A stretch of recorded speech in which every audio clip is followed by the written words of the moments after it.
Tema kajian kita masih membahas tentang mengenal keluarga Nabi Sallallahu Alaihi Wasallam atau mengenal 8 cucu Nabi Sallallahu Alaihi Wasallam. Pada pertemuan yang lalu kita sudah membahas tentang 2 cucu Nabi Sallallahu Alaihi Wasallam, Ali dan juga Umamah bintu Zainab atau bintu Al-As ibn Rabi radhiyallahu anhu. Maka pada pertemuan kali ini kita akan membahas tentang cucu Nabi Sallallahu Alaihi Wasallam dari putri yang kedua, namanya Ruqayyah. Ma'asyiral muslimin yang dimuliakan Allah Subhanahu wa taala, bicara tentang putri Nabi Sallallahu Alaihi Wasallam, Ruqayyah. Ruqayyah adalah putri kedua dari pasangan Rasul kita Muhammad Sallallahu Alaihi Wasallam dan juga wanita terbaik dunia, Khadijah bintu Khuwailid radhiyallahu anha. Ruqayyah ini setelah dia kemudian beranjak dewasa, dan Nabi Sallallahu Alaihi Wasallam ketika itu belum pun diangkat menjadi Nabi dan Rasul, maka Ruqayyah kemudian dipinang oleh salah satu putra Abu Lahab. Lahab ini memiliki 3 putra. Yang pertama namanya Utbah, kemudian yang kedua namanya Utaibah, dan yang ketiga namanya Mu'tab. Nah, Utbah ini meminang Ruqayyah, dan Nabi Sallallahu Alaihi Wasallam menerima pinangannya. Menikahlah Utbah dengan Ruqayyah, tetapi Allah Subhanahu wa taala memuliakan Ruqayyah. Pernikahan ini hanya sekedar akad saja, karena Utbah tidak menggauli Ruqayyah. Setelah keduanya menikah, maka Utbah pun kemudian safar bersama Utaibah adiknya ke Syam. Lah, kebetulan ketika itu dua-duanya menikah dengan putri Nabi Sallallahu Alaihi Wasallam, baik Utbah ataupun Utaibah. Utbah menikah dengan Ruqayyah dan Utaibah menikah dengan Ummu Kulthum. Maka ketika keduanya berada di Syam,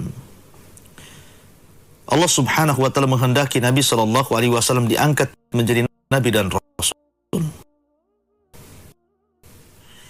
Dengan turunnya surah Iqra menjadi Nabi, turunnya surah Al-Mudaththir yang beliau menjadi seorang Rasul. Ketika itulah maka musuhan hebat antara Nabi Sallallahu Alaihi Wasallam dan Abu Lahab. Ketika Allah Subhanahu wa taala turunkan ayat wa anzir ashiratakal aqrabin, berilah peringatan wahai Muhammad kepada keluarga terdekatmu, maka Nabi Sallallahu Alaihi Wasallam kemudian memerintahkan Ali untuk memanggil kerabat-kerabatnya untuk kumpul di Bukit Safa. Maka berkumpullah manusia di Bukit Safa. Mulailah Nabi Sallallahu Alaihi Wasallam berceramah di hadapan orang-orang Quraisy dari kerabatnya dan mengatakan, ya Abbas, angkidhu anfusakum minan nar fa inni la ugni ankum minallahi syai'a.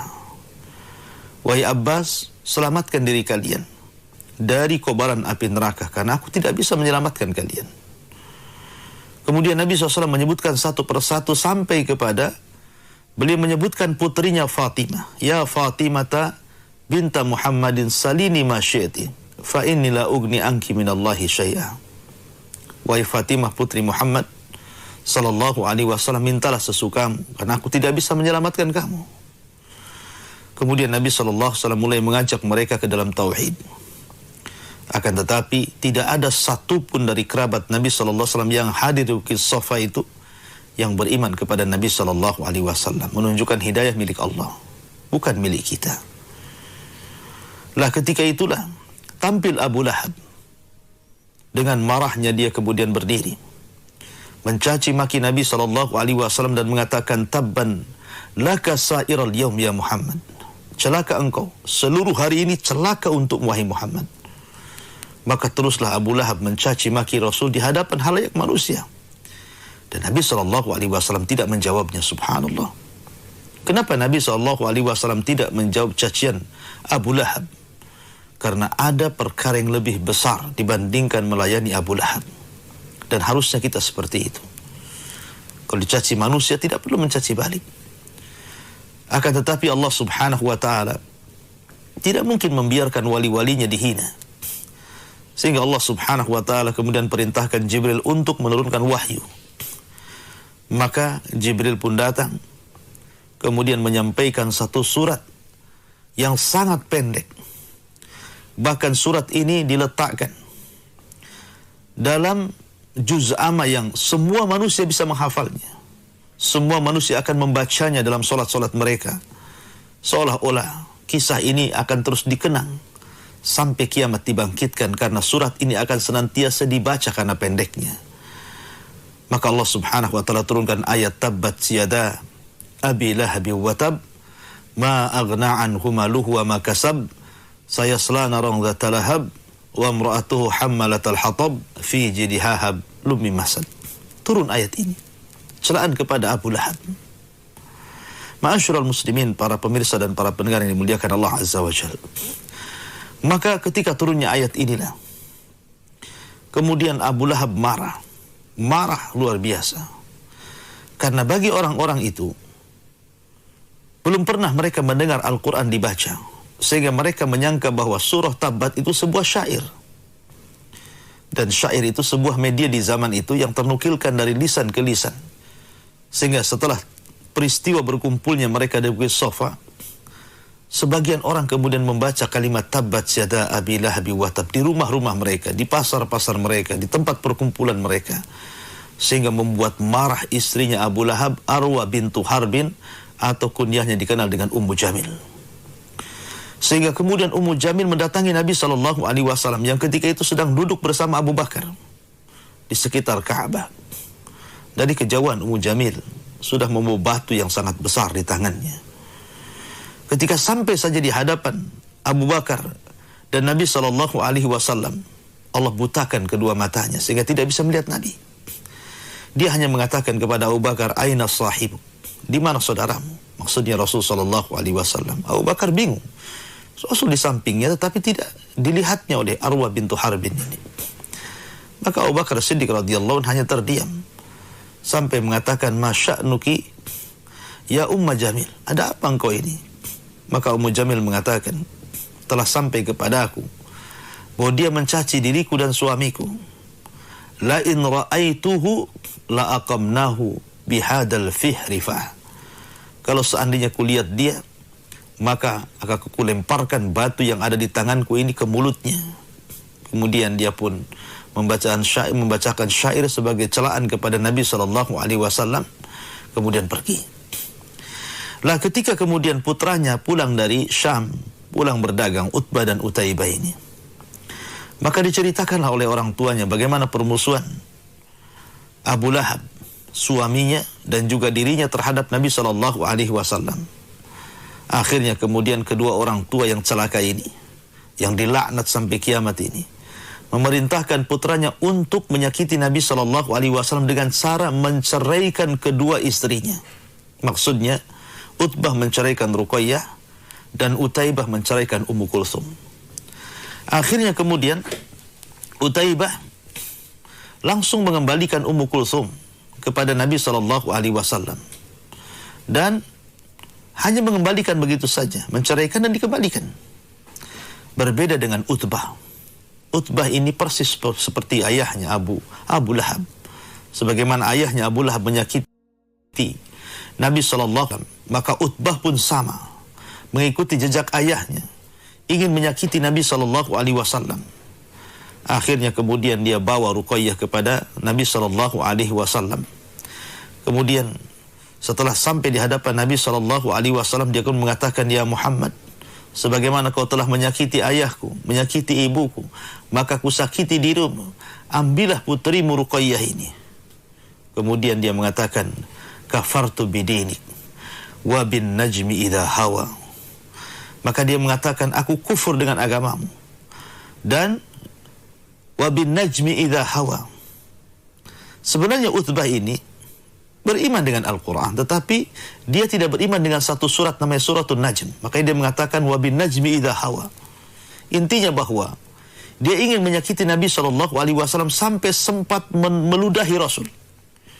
Saking ingin menyakitinya Nabi SAW sampai fabasaqa ala wajhin Nabi. Dia sampai meludahi wajah Nabi SAW. Tetapi tidak kena.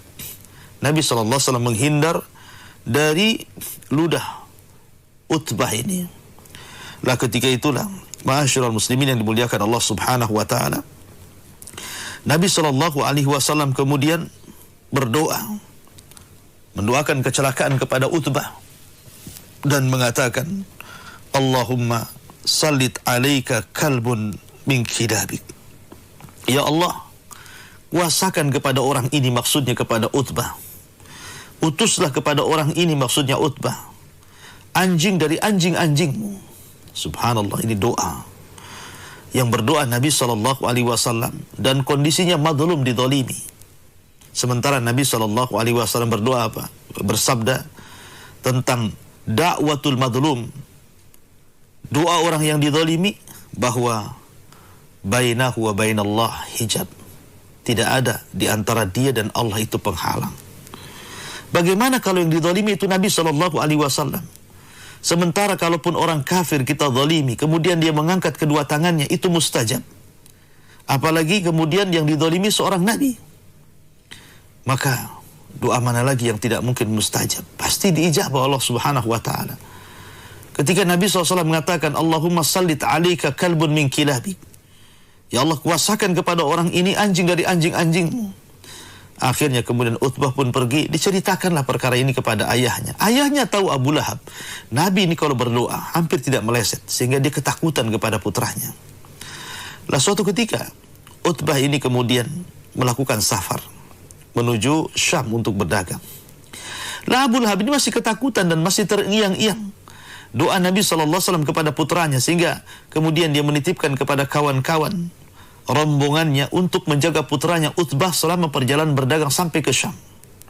Sampai seperti itu, karena dia paham doa Nabi SAW. Berangkatlah Utbah dengan rombongan sampai di Syam, di sebuah tempat namanya Zarqa. Maka mereka pun istirahat. Utbah ini juga sama, ketakutannya sama dengan ayahnya. Dia terngiang-ngiang dengan doa Nabi SAW. Sehingga dia mengatakan kepada kawan-kawan serombongannya dan mengatakan, lindungi aku. Kalau seandainya aku masih hidup, sampai pulang kembali ke Mekah, maka aku berikan kalian pada tiap-tiap satu orang 1000 dinar. 1000 dinar. Kalau aku masih hidup, sepulangnya aku dari Syam bersama kalian. Akhirnya ketika istirahat di daerah Zarqa, maka tidurlah Utbah dan dijaga. Tiba-tiba Allah Subhanahu wa ta'ala utus jundun min junudi, tentara dari tentara Allah Subhanahu wa ta'ala. Wa ma ya'lamu junuda rabbih illahu wa ma huwa illa dzikrul lil bashar. Kita tahu tentara Allah Subhanahu wa ta'ala itu banyak. Allah Subhanahu wa ta'ala kalau hendak mengadab, menghancurkan seseorang, Allah tinggal kirim tentaranya. Tiba-tiba datang Asad, datang singa yang sangat besar, menghampiri orang-orang itu, sehingga kemudian orang yang menjaga Utbah ini ketakutan karena takut diserang macan. Akhirnya kemudian mereka pun lari tunggang langgang, sementara Utbah sedang tertidur kailulah di situ.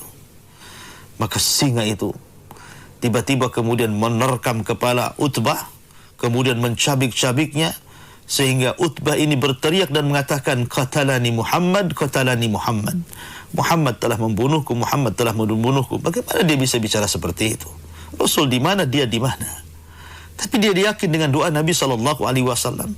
Akhirnya kemudian singa itu betul-betul mencampakkan kepala Utbah dari badannya. Akhirnya Utbah pun mati dalam kondisi su'ul khatimah. Subhanallah, terkena doa Nabi SAW. Ma'asyiral muslimin yang dimuliakan Allah Subhanahu wa ta'ala. Di satu sisi, ketika Ruqayyah sudah diceraikan oleh Utbah, dan Ummu Kulthum diceraikan oleh Utaibah karena perintah Abu Lahab dan juga istrinya. Maka di sana ada satu sosok yang sangat senang dengan peristiwa ini. Memang dari dulu dia suka dan ingin menikah dengan Ruqayyah. Ketika dia hendak meminangnya, tapi Allah takdirkan lain, keburu kedahului oleh Utbah sehingga dia urungkan niatnya dan merasa bersedih karena orang sudah mengambil orang yang selama ini dicintainya. Ma'asyiral muslimin, siapa sosok ini? Dialah orang yang senantiasa menjaga dirinya. Selama jahiliyah dia tidak pernah minum khamr. Selama jahiliyah dia tidak pernah menyembah berhala. Dialah Utsman ibn Affan radhiyallahu an. Ayahnya disebut Affan. Dalam bahasa Arab, Affan itu artinya orang yang menjaga diri. Tidak mau melakukan keharaman, minum khamr. Sehingga wajar putranya Utsman juga mengikuti jejak ayahnya. Orang yang menjaga kehormatan. Orang yang akhlaknya dikenal baik di zaman jahiliyah ataupun setelah masuk Islam. Orang yang sangat dicintai baik orang-orang jahiliyah ataupun orang-orang Islam. Dialah Utsman ibn Affan. Para malaikat malu dengan Utsman. Bahkan Nabi SAW pun sangat malu dengan Utsman dan menghargai akhlak yang mulia yang ada pada Utsman yang sudah terpancar sejak zaman jahiliyah sehingga dia masuk dalam Islam. Ma'asyiral muslimin yang dimuliakan Allah Azza wa Jalla. Ketika kemudian Utsman ibn Affan mendengar Ruqayyah sudah diceraikan oleh Utbah, maka dia bergegas mendatangi Nabi SAW untuk meminang Ruqayyah. Dan dia sudah masuk Islam di tangan Abu Bakar Siddiq radhiyallahu anhu, dan dia termasuk as-sabiqun al-awwalun, dan satu di antara 10 sahabat yang dijanjikan masuk surga, dan satu di antara 4 khalifatul rasyidin, Utsman ibn Affan. Nabi SAW sudah mengenal sosok Utsman sejak zaman jahiliyah, sehingga dia tahu bagaimana Utsman, bagaimana akhlaknya, bagaimana kehidupannya. Tentu Nabi senang ketika Ruqayyah dilamar oleh Utsman. Akhirnya Nabi SAW langsung menerima putrinya Ruqayyah yang menjanda ketika itu, tapi belum digauli oleh Uqbah, untuk menikah dengan Utsman ibn Affan radhiyallahu anhu. Subhanallah. Ruqayyah adalah wanita yang sangat mulia, yang sangat cantik, yang sangat berakhlak. Begitu juga Utsman, laki-laki yang sangat tampan, laki-laki yang sangat berakhlak. Sehingga ketika kemudian rajulun saleh, orang yang saleh, berjumpa dengan imra'atun salihah, wanita yang saleh, kemudian menikah, maka tidak ada manusia yang lebih bahagia ketika itu melebihi Utsman dan Ruqayyah. Sampai-sampai manusia mengatakan, ahsanu zawjaini ra'ahuman nasu Ruqayyatu wa zawjuha Utsmanu. Sampai-sampai orang kemudian melantunkan bait syair, sebaik-baik pasangan suami istri yang dilihat manusia adalah Ruqayyah dan suaminya Utsman. Sampai orang-orang kemudian memuji keduanya, keharmonisannya, kecintaannya, keromantisannya, luar biasa. Dua sejoli ini memang ditakdirkan untuk menjadi suami istri teladan dan percontohan bagi Anda yang ingin mencontoh rumah tangga. Ma'asyiral muslimin, para pendengar dan para pemirsa yang dimuliakan Allah Subhanahu wa taala. Lah ketika Utsman ibn Affan radhiyallahu an betul-betul memeluk Islam, kita tahu bahwa di permulaan Islam ini tidak banyak orang yang masuk Islam. Sementara tantangan amat sangat berat. Banyak orang-orang yang kemudian disiksa. Banyak orang-orang yang kemudian diadab, bahkan sampai dibunuh seperti keluarga Ammar bin Yasir. Dibantai oleh Abu Jahal. Kemudian juga bagaimana Bilal ibn Rabah, bagaimana Zunairah, bagaimana Khabbab ibn Arad, bagaimana yang lainnya. Termasuk juga Utsman. Utsman pun tidak lepas dari bala, dari ujian dakwah. Dia disiksa oleh paman-pamannya, bahkan sempat diikat dan dipaksa murtad. Tapi dia tidak mau meninggalkan agama yang hak, agama Nabi Shallallahu Alaihi Wasallam. Akhirnya, ketika kondisi sudah tidak memungkinkan lagi hidup di Mekah, karena sudah tidak kondusif, tidak bisa lagi beribadah kepada Allah Azza wa Jalla, tidak bisa lagi kemudian mendekatkan diri kepada Allah sedekat mungkin. Akhirnya Nabi Shallallahu Alaihi Wasallam mengizinkan sebagian kecil para sahabat untuk hijrah ke Habasyah. Alasannya karena Di Habasyah ada seorang raja, namanya Ashamah ibn Afjur, atau lakobnya disebut dengan An-Najashi. Kata Nabi SAW, berangkatlah kalian menuju Habasyah. Karena di sana ada malikun adil, lam yadlim ahada. Ada raja yang sangat adil, tidak pernah mendolimi siapapun. Maka ketika itu, bergegaslah beberapa orang yang bisa dihitung dengan jari. Salah satunya adalah Uthman ibn Affan dan juga Ruqayyah yang memimpin rombongan untuk hijrah dari Mekah ke Habasyah untuk menjaga agamanya. Subhanallah. Ini hijrah, bukan hijrah biasa. Mekah dengan Habasyah itu bukan jarak tempuh yang sangat pendek. Harus melewati berbagai macam daerah, lembah, gunung, padang pasir, bahkan lautan. Akan tetapi, demi menjaga agama, menjaga ketaatan kepada Allah Subhanahu wa ta'ala, mereka korbankan semuanya. Mereka tinggalkan harta, tinggalkan keluarga, hanya untuk membela agamanya. Berangkatlah Ruqayyah dengan Utsman ibn Affan radhiyallahu an. Kemudian sesampainya di Habasyah, di Ethiopia, maka kemudian hiduplah beberapa para sahabat di sana dengan perlindungan Raja Najasyi, Ashamah ibn Afjur, sampai kemudian hijrah 2 kali. Disinilah lahir cucu Nabi SAW. Disinilah lahir cucu Nabi SAW dari pasangan Utsman dengan Ruqayyah. Namanya Abdullah. Makanya kunyah Utsman bin Affan radhiyallahu anhu adalah Abu Abdullah. Abu Abdullah is Utsman ibn Affan radhiyallahu anhu, dan kunyah Ruqayyah adalah Ummu Abdullah. Ummu Abdullah. Ma'asyiral muslimin yang dimuliakan Allah Azza wa Jalla. Lah cucu Nabi SAW ini yang ketiga. Setelah sebelumnya kita sudah bercerita tentang Ali, putra pertama dari Zainab tetapi meninggal dunia. Kemudian Umamah ini sempat besar, kemudian menikah dengan Ali radhiyallahu an, dan setelahnya kemudian menikah dengan yang lainnya sampai akhirnya meninggal dunia. Lah Abdullah ini Allah takdirkan tidak hidup lama. Ya, ketika itu Utsman ibn Affan radhiyallahu an tentu sangat senang sekali dengan kelahiran Abdullah ini. Karena bagaimanapun Utsman ibn Affan radhiyallahu an diberikan nikmat yang luar biasa. Menikah dengan wanita yang dicintainya selama ini, Ruqayyah bintu Rasulullah sallallahu alaihi wasallam. Yang kedua menjadi menantu Nabi sallallahu alaihi wasallam. Mana lagi pasangan yang sangat senang, ya, apabila dia menikah dengan orang yang dicintainya dan memiliki mertua seorang nabi dan rasul. Ya, ditambah-tambah kemudian Allah Subhanahu wa taala berikan karunia anak dari pernikahan dengan orang yang dicintainya. Orang kalau mencintai, saling mencintai, punya keturunan, maka ini bertambah bahagia. Punya istri yang cantik, yang mencintai saja sudah bahagia kita, apalagi diberikan keturunan. Maka Utsman bertambah kebahagiaannya ketika lahir putranya yang merupakan cucu Nabi SAW. Kemudian fasammahu Abdullah.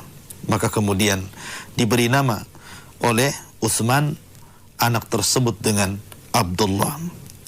Ma'asyiral muslimin yang dimuliakan Allah Azza wa Jalla. Tapi sayang, apa yang dikehendaki Utsman, dikehendaki Ruqayyah, berbeda dengan kehendak Allah Subhanahu wa ta'ala. Kalau sudah takdir dicatat di Lauhil Mahfuz, maka siapa yang bisa lari dari takdir itu? Di usia 6 tahun. Itu anak lagi lucu-lucunya 6 tahun itu. Sudah agak dewasa, sudah menginjak anak lucu-lucunya, mungkin 6 tahun itu sudah mulai belajar bicara, belajar memanggil abi umi gitu ya, belajar berjalan, merangkak gitu. Itu lucu-lucunya anak itu. Rupanya anak itu kemudian mendekati seekor ayam jantan, ya. Kemudian rupanya tanpa disangka-sangka Allah Subhanahu wa ta'ala takdirkan ayam itu mematuk wajahnya. Jadi ayam itu mematuk wajah Abdullah. Dengan sebab patukan itulah akhirnya kemudian sakit, menjadikan sakit wajahnya, menjadikan luka. Dengan luka itu menjadikan sakit, dengan sakit itulah menyebabkan kematian Abdullah pada tahun keempat Hijriah. Inna lillahi wa inna ilaihi raji'un. Semua datang dari Allah. ya kembali kepada Allah Subhanahu wa taala. Cucu Nabi SAW Abdullah harus meninggal dengan cara seperti itu. Tapi semua kehendak Allah Subhanahu wa taala, sehingga cerita cucu Nabi SAW dari Utsman ini tidak banyak, karena tidak sampai hidup besar, hanya usia 6 tahun kemudian meninggal dan disebabkan patukan ayam. Oleh karena itulah maka ini juga sebuah pelajaran kepada Anda yang punya anak kecil yang usianya masih 2-3 tahun sampai 6 tahun. Hati-hati, jaga, rawat. Ya, terkadang ada orang tua teledor, anaknya kemudian baru belajar merangkak, dibiarkan sampai ketika orang tuanya tertidur, anaknya entah kemana, entah ke kompor, entah ke luar, entah ke... Subhanallah, banyak kejadian. Ya, tiba-tiba anaknya yang baru merangkak atau keluar rumah ke jalan ketabrak, kadang-kadang main-main api, kadang-kadang masuk ke dalam parit, kadang-kadang masuk ke dalam sumur. Itu banyak kejadian. Maka hati-hati. Ya, jaga anak-anak yang masih kecil seperti itu, rawat baik-baik. Ma'asyiral muslimin yang dimuliakan Allah Azza wa Jalla. Baru setelah kemudian keduanya mendengar Nabi SAW diizinkan Allah Subhanahu wa taala untuk hijrah, mendapatkan tempat yang layak untuk hijrah bagi seluruh para sahabatnya, maksudnya ke Madinah Al-Munawwarah. Akhirnya kemudian seluruh para sahabat baik yang ada di Mekah ataupun yang ada di Ethiopia, maka mereka kemudian pada pulang kemudian bergabung di kota Madinah, termasuk juga Utsman dan juga Ruqayyah langsung pulang dan bergabung dengan para sahabat yang lain di Madinah, karena Madinah adalah darul hijrah, tempat hijrahnya Nabi SAW. Maka tepat pada tahun kedua Hijriah, tepat di bulan Ramadan, Nabi SAW mempersiapkan pasukan untuk berjumpa di Badar dan di perang perdana. Ya, sebenarnya perang Badar ini tidak direncanakan sama sekali oleh Rasulullah SAW dan kaum muslimin. Tidak ada rencana ada perang ini. Karena rencana Nabi SAW itu hanya menghadang kafilah Abi Sufyan, mengambil harta yang dibawa dari Syam, yang merupakan harta orang-orang Quraisy, sebagai balasan ketika mereka hijrah dari Mekah ke Madinah, mereka diambil hartanya, maka sebagai balasan tebusannya mau diambil hartanya Abu Sufyan, karena itu merupakan hartanya orang-orang Quraisy yang dibawa Abu Sufyan. Tapi Allah takdirkan berbeda. Rupanya disebabkan itulah akhirnya Abu Sufyan mengutus Dhamdham memberitahu tetua Quraisy, akhirnya kemudian mereka pun mengirim pasukan 1000 lebih, dan Nabi SAW ketika itu hanya 300 orang saja. Ada yang mengatakan 314 orang saja. Persis seperti tentara Jalut ketika melawan Talut. Ma'asyiral muslimin yang dimuliakan Allah Azza wa Jalla, Utsman ini ingin terlibat dalam perang ini sebenarnya. Tapi Nabi SAW mengatakan, ya Utsman, tidak perlu kau terlibat. Engkau akan mendapatkan pahala syahid dan juga engkau akan mendapatkan bagian perang ini. Kenapa Utsman dilarang oleh Nabi SAW terlibat dalam perang Badar? Karena ketika itu istrinya Ruqayyah sakit parah. Nabi SAW kasihan dengan istrinya, supaya ada yang merawatnya. Dan ini menunjukkan bahwa suami pun, ini tugas suami, merawat istri. Terkadang ada suami itu yang cuek, sama sekali tidak peduli dengan istrinya. Istrinya mau sehat, mau sakit, terserah. Ya, kadang-kadang sakit itu dibiarkan saja. Kadang-kadang hanya diberikan pil, minumlah obat sana. Tidak ada perhatian sama sekali. Tapi lihat Utsman bin Affan radhiyallahu an, betul-betul menemani istrinya atas perintah Nabi SAW dan kecintaan dia kepada Ruqayyah. Akhirnya Utsman tidak ikut perang Badar. Akan tetapi belum pun Nabi SAW pulang dari perang Badar, Allah takdirkan Ruqayyah meninggal dunia. Allah takdirkan Ruqayyah meninggal dunia. Inna lillahi wa inna ilaihi raji'un. Maka Utsman pun bersedih. Bagaimana tidak bersedih? Orang yang dicintainya meninggal dunia, dan dia sudah tidak jadi lagi menantu Nabi SAW. Ketika Nabi SAW pulang dari Badar, dilihatnya kesedihan Utsman yang luar biasa. Apalagi setelah kemudian Ruqayyah meninggalkan Utsman, maka Utsman lebih banyak diam, lebih banyak menangis. Bagaimanapun kenangan-kenangan dengan Ruqayyah ini bukan kenangan-kenangan biasa. Mereka sudah berjuang. Mereka sudah hijrah ke Habasyah. Banyak hal-hal yang dilewati keduanya. Sehingga ketika kematian Ruqayyah ini betul-betul menyisakan keperitan hati Utsman bin Affan radhiyallahu an. Begitulah. Siapapun yang ditinggalkan orang dicintainya pasti akan mengalami hal yang sama. Makanya Nabi SAW melihat seperti itu. Dia kasihan dengan Utsman. Rasul datang kepada Utsman dan mengatakan, "Ya Utsman, bagaimana kalau kau menikah dengan Ummu Kulsum, dengan adik daripada Ruqayyah?" Akhirnya kemudian Utsman pun setuju. Menikahlah Utsman dengan Ummu Kulsum. Setelah menikah dengan Ummu Kulsum inilah agak terobati. Karena Allah menggantikan sepeninggal Ruqayyah dengan Ummu Kulsum. Akhirnya Utsman pun mendapatkan kebahagiaannya kembali menjadi menantu Nabi SAW, dan Allah berikan wanita terbaik setelah wanita terbaik Ruqayyah, Ummu Kulsum. Dari situlah kemudian Utsman disebut gelar Dzu Nuraini, pemilik dua cahaya, karena menikahi dua putri Nabi SAW. Bahkan ketika Ali radhiyallahu anhu menjadi khalifah di Kufah, ada orang bertanya, "Ya Ali, bagaimana pendapatmu tentang Utsman?" Maka Ali radhiyallahu anhu menjawab, "Dzakar rajul yud'a fi mala'il a'la bidhi nuraini." Itulah laki-laki yang dipanggil dari atas sana dengan sebutan dua pemilik cahaya, Utsman ibn Affan. Akan tapi dengan pernikahan Ummu Kulsum sama sekali tidak melahirkan satupun cucu Nabi SAW.